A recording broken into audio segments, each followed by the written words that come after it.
A pet peeve of mine that people will know if they've seen enough of my content is when people have GOAT discussions, who is the greatest of all time. And either they are so certain about a player at the one point in their career, but then they flip the criteria and do the opposite angle, or even ignore the initial criteria and then pretend like they just evolved, even though actually what happened is, as the player gained criteria before they didn't think mattered, they then pretend later like, oh, that's actually now the thing, well, that cemented him. Well, winning the World Cup makes him the GOAT though. And so one of the things I hate is when people essentially don't know the story in the context of the player's career. So they're telling you as it was like a fact, their opinion that they're the GOAT, but they weren't there. They didn't watch their career. They don't know how the discussion, essentially they were Johnny come lately, just going, I think this really loudly and that makes me right and everyone else wrong without any interesting aspect. So one area that applies to is Michael Jordan being the greatest of all time in basketball. Now what's funny is, if you asked me who I'd pick, I would pick Michael Jordan. I might have liked other players more, but if I think of his career, I think he was actually the best individual player in many different regards. But what a lot of people won't know, because I was there for this,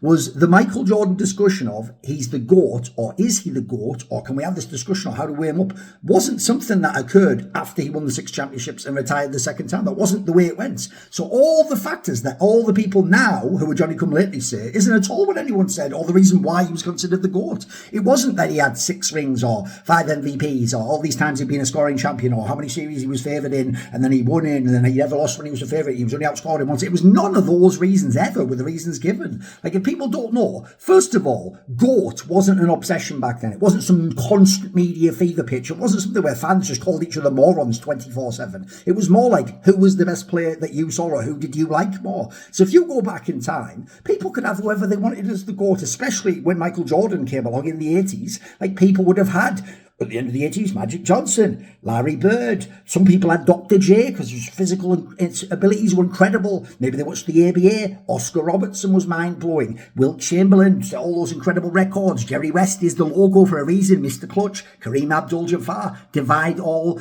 belief, won on every single level to an insane degree. Bill Russell won a bazillion rings, a feat that will never be matched ever again. Basically, it was take your pick. You choose who it was, depending on your era and what you like in basketball.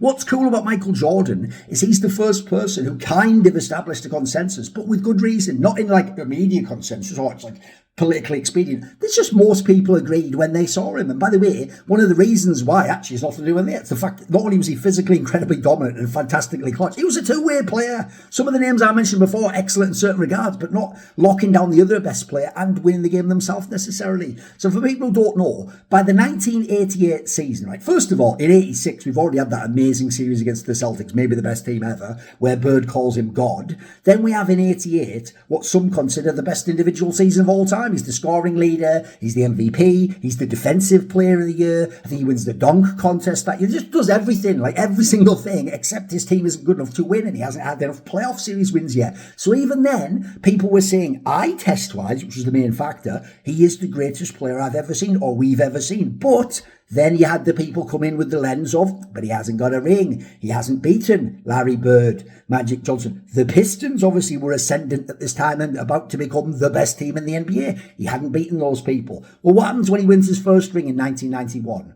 Well, now he's gone through the Pistons and he's beaten Magic Johnson, who was still very good, by the way, and still could have played many more years if it wasn't for his illness, and he's won a ring. So already, some people who already thought the eye test checked him out as the greatest, well, he is now the greatest of all time, but hadn't yet reached the consensus or a fever pitch.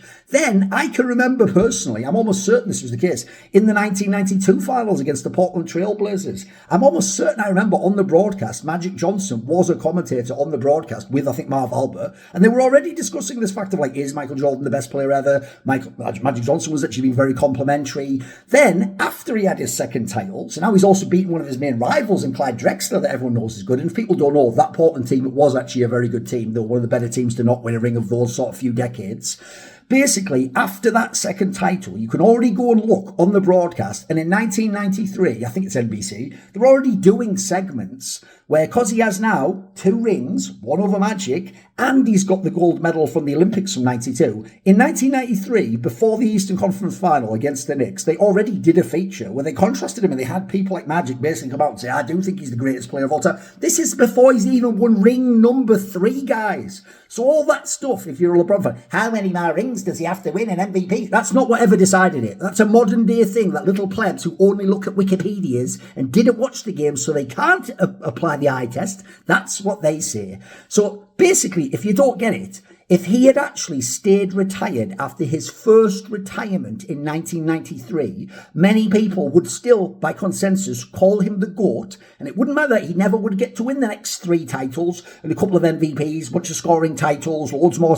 That wouldn't matter. It wouldn't matter where he is on the scoring list. It wouldn't matter his points per game in the playoff. All those other factors people bring in are just ways they're trying to convince others or themselves. People looked at his play in the first three-peat and they already said he was the GOAT. Learn what you're talking about before making broad generalizations about a topic. Obviously, my main gig is over in esports on my main channel, but my side channel and all my content around my other interests here are kindly supported by my Patreon community on Thorin's side here. So do you want to ask me a question for my video AMA? Do you want to take part in a private one-on-one exclusive, never to be released but recorded for you session? Call it consulting, call it just a conversation if you want. Do you want to find out who upcoming guests are for the Thor Inquiry episodes? If any or other perks like this take your interest, check out the Patreon link in the description box below and join Thorin's side today.